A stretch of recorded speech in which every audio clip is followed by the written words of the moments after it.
বিশেষভাবে আপনাদের ছেলে মেয়েদের ওপর নজর রাখুন। আগামী দিন কি করতে চলেছে। এরা অ্যাকচুয়াল টুকরে টুকরে গ্যাং। এদের এক একটা চায়ের দোকানে সবসময় প্ল্যানিং থাকে যে দেশকে কিভাবে ক্ষতি করব। আর কিছু হলেই আস্তায় নেমে পড়ব, আজাদি হামকো চাইয়ে আজাদি। আরে বুঝতে হবে পাগল, যে ভারতবর্ষ ৮০তম স্বাধীনতা দিবস তোমরা পালন করছো, আজকে সেই জায়গা থেকে তোমরা চাইছো আজকে ভারতবর্ষের আজাদি। যাদবপুরের যে সমস্যা আছে, এদের তো ডিএনএ তো চীনে। আপনি এখান থেকে এগিয়ে যাবেন, এখানে যে কটা সিপিএমের পার্টি অফিস আছে সেখানে লেখা থাকবে ভারতের কমিউনিস্ট পার্টি। এদের সমস্যাটা চীন থেকে। এখানে ছাত্রছাত্রীরা পড়াশোনা করতে যায়, সেইখানে সিসিটিভি কেন ক্যামেরা লাগানো হবে না? সিপিএম বরাবরই হিন্দুদের বিপক্ষে, সিপিএম বরাবরই সনাতনীদের বিপক্ষে। আপনি মোহাম্মদ সেলিমকে জিজ্ঞেস করুন, দুর্গাপুজো নিয়ে কিছু বলুন, ওনার মাথা ঠিক থাকে না। আপনি বিকাশ রঞ্জন ভট্টাচার্যকে কিছু বলুন, ওনার মাথা ঠিক থাকে না। উনি শতরূপকে বলুন, ওরা বলছে যে নামাজটাকে পড়তে দিতে হবে রেড রোডে। আরে কেন ভাই? এর জন্য দায়ী সরাসরি বাংলাদেশ কর্তৃপক্ষ। আর বাংলাদেশ আগামী দিন পাকিস্তানে না পরিণত হয়, সেটাই এখন দেখার বিষয়। কত মায়ের প্রাণ নিয়ে নিল এই মমতা ব্যানার্জির সরকার, কত মায়েরা ধর্ষণ হয়ে গেল। আজকে তখন মমতা ব্যানার্জির বিবেকে ডাকিনি। আজকে একটুখানি আগে সোশ্যাল মিডিয়ায় দেখছিলাম শুভেন্দু অধিকারী যে কালকের যে ঘটনায় তার পুঙ্খানুপুঙ্খানু তদন্ত করে সেইখানে সেই বাচ্চার এবং বাচ্চার মায়ের থাকার ব্যবস্থা করে দিচ্ছে। এটা নিউজ 16 ভারত, রাজনীতির অন্তরালে সত্যের সন্ধানে।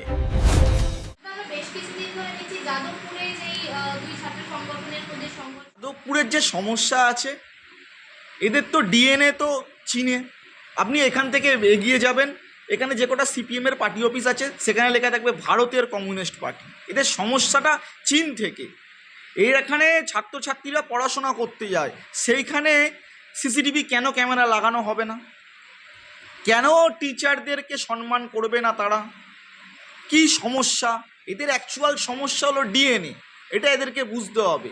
আর সিপিএম যেভাবে যাদবপুরে এবং যে এদের বামদের যে ছাত্রছাত্রীরা আছে এদেরকে গেরুয়া হিট দিয়ে দমন করতে হবে। এদেরকে যত গেরুয়া হিট দিয়ে দমন করলেই এরা সমস্তটা ঠিক হয়ে যাবে। আর এটাও সিপিএমকে বুঝতে হবে, এখন যে সরকার চলছে না এরা মার্ক্সবাদ না এরা ককরোচবাদ, এরা কিন্তু রাষ্ট্রীয়বাদের সরকার চলছে, মেরে চামড়া তুলে দেবে। আপনি যেমন বললেন যাদবপুর শিক্ষা প্রতিষ্ঠান, শিক্ষার জন্য আমাদের দ্বিতীয় বাড়ি, আমাদের অধিকার আছে, এখানে আমরা মদ্যপান করব। হ্যাঁ, এদের বাবা মাগুলোকে এখন প্রশ্ন করুন, আপনারা কি এই কাজ করার জন্য যাদবপুরে ভর্তি করিয়েছিলেন? আগামী দিন এরা দেশের ভবিষ্যৎ, এই কাজের জন্য আমরা ওইখানে পড়াতে যাচ্ছে, আপনাদের ছেলেমেয়েরা পড়তে যাচ্ছে, এটা সবার আগে বুঝতে হবে। আপনারা বিশেষভাবে আপনাদের ছেলে মেয়েদের ওপর নজর রাখুন। আগামী দিন কি করতে চলেছে। এরা অ্যাকচুয়াল টুকরে টুকরে গ্যাং। এদের এক একটা চায়ের দোকানে সবসময় প্ল্যানিং থাকে যে দেশকে কিভাবে ক্ষতি করব। আর কিছু হলেই আস্তায় নেমে পড়ব, আজাদি হামকো চাইয়ে আজাদি। আরে বুঝতে হবে পাগল, যে ভারতবর্ষ ৮০তম স্বাধীনতা দিবস তোমরা পালন করছো, আজকে সেই জায়গা থেকে তোমরা চাইছো আজকে ভারতবর্ষের আজাদি। কোথায় দাঁড়িয়ে আছে? তাদের বাবা মাকে বলবো আপনাদের ছেলেদের ওপর বিশেষভাবে নজর রাখুন। যাদবপুরে গাঁজা থেকে শুরু করে ড্রাগস থেকে শুরু করে মেয়ে থেকে একাধিক অ্যাকচুয়াল তো যাদবপুরে এখন ক্লিয়ার কনসেপ্টটা বুঝতে হবে। যাদবপুরে ছাত্রছাত্রীরা কম যায়, এদের ছাত্রছাত্রীদের বাবা মারা বেশি যায়। উৎপাতটা সেইখান থেকে এদের কলকাঠিগুলো নাড়া হয়। তাই তো বলছি গেরুয়া ইট দিয়ে দমন করতে হবে। এটা বুঝতে হবে এখানে ডবল ইঞ্জিনের সরকার চলছে। পিএম আর সিএম যখন একসাথে, পশ্চিমবঙ্গে উন্নয়ন হবে দিনে রাতে। আর বদমাশি করলে ছাল চামড়া তুলে দেবে এই সরকার। গেরুয়া হিট দিয়ে দমন হবে, নিশ্চিত করে জেনে রাখুন। দেখা যাচ্ছে যে যাদবপুরে নানা রকম দেওয়ালে এরা কোন দিন দেশের পক্ষে ছিল? আপনি বলুন, এরা কোন দিন দেশের পক্ষে ছিল? আজকে পশ্চিমবঙ্গে থাকতে গেলে বন্দে মাতরম গান গাইতে হবে। এদের সেখানে অ্যালার্জি, এখানে সেখানে অ্যালার্জি। প্রশাসনকে বলবো ঠিক মতন দাওয়াই দিতে হবে, হোমিওপ্যাথির জায়গায় হোমিওপ্যাথিক, অ্যালোপ্যাথির জায়গায় অ্যালোপ্যাথিক দিলেই লাইনে চলে আস। অভিষেক ব্যানার্জির মাথাটা কাজ করছে না, কি করে ক্ষমতায় আবার ফিরে আসা যায় তারই প্রতিফলন। অভিষেকের আর মাথা কাজ করছে না। অভিষেক ব্যানার্জির লোকেরাই এখন ছুঁড়ে ফেলে দিয়েছে। আপনারা জানেন, একটা নিমতলা তৃণমূল, একটা কালীঘাট তৃণমূল। মাথা কাজ না করলে যা হয়, সেই জন্যই তো অভিষেক ব্যানার্জি এগুলো করছে। অভিষেক ব্যানার্জি কি নিজে জানে না? অভিষেক ব্যানার্জি মানুষের জীবন নিয়ে 9-6 খেলেছে। সুপ্রিম কোর্ট সেটা সমস্তটা জানে, বাংলার মানুষ সমস্তটা জানে। ডিম থেরাপি হয়েছে, সব রকম থেরাপি হতে বাকি আছে, খালি সময়ের অপেক্ষা। সরকারের বয়স মাত্র 100 দিন। ও কত মায়ের প্রাণ নিয়ে নিল এই মমতা ব্যানার্জির সরকার, কত মায়েরা ধর্ষণ হয়ে গেল। আজকে তখন মমতা ব্যানার্জির বিবেকে ডাকিনি। আজকে একটুখানি আগে সোশ্যাল মিডিয়ায় দেখছিলাম শুভেন্দু অধিকারী যে কালকের যে ঘটনায় তার পুঙ্খানুপুঙ্খানু তদন্ত করে সেইখানে সেই বাচ্চার এবং বাচ্চার মায়ের থাকার ব্যবস্থা করে দিচ্ছে। এটা ভারতীয় জনতা পার্টির সরকার, এটা পশ্চিমবঙ্গ মানুষের সরকার। পাগলে কিনা খায়, ছাগলে কিনা বকে। আজকে সেই জায়গা থেকে এদের কোনো অস্তিত্ব নেই বাংলার মাটিতে। কৃষ্ণ কৃষ্ণ হরে হরে মা অন্নপূর্ণা যোজনার টাকা প্রতিটা মানুষের ঘরে ঘরে। আবেদনকারীর সংখ্যা, যে মহিলারা যে পশ্চিমবঙ্গে যে আবেদন করেছিল সেখানে সংখ্যা 1,80,00,000, আর পেয়ে গেছে কত?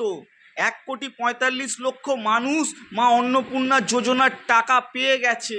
এরা যে টাকা দিত 5 বছরে, দায়িত্ব নিয়ে বলছি, মানুষের যে সরকার হয়েছে সেই সরকারের টাকা 2 বছরে আমরা সেই ভারতীয় জনতা পার্টির সরকারের এসে সেই 2 বছরের মধ্যে টাকা অন্নপূর্ণা যোজনার মানুষকে সুবিধা দেবে। এরা যে 5 বছরে দিয়েছে, এরা তো 500 টাকা দিয়েছিল।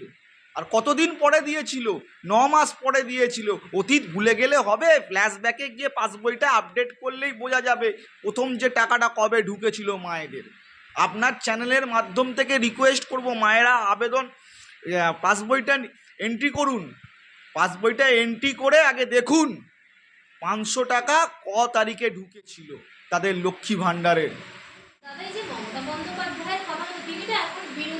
তো বলছি, আবার ছবি ফবি আঁকতে বসবেন, দেখবেন আবার গড়িয়াহাটে মোড়ে বসে যাবেন, ছবি ফবি আঁকতে বসবেন। ওই ছবি আঁকা ফাঁকা থেকে দিতে পারেন।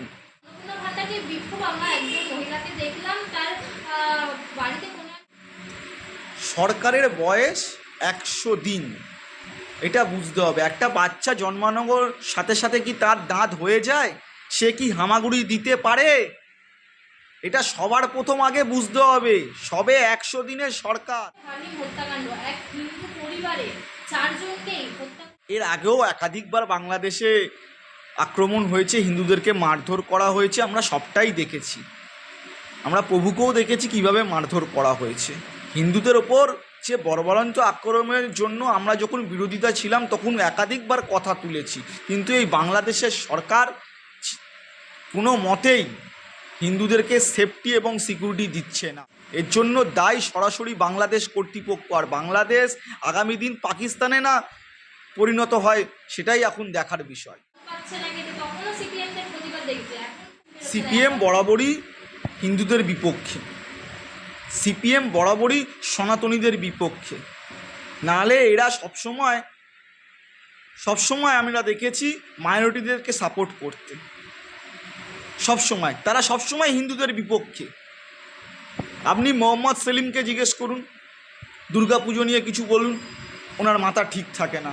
আপনি বিকাশ রঞ্জন ভট্টাচার্যকে কিছু বলুন, ওনার মাথা ঠিক থাকে না।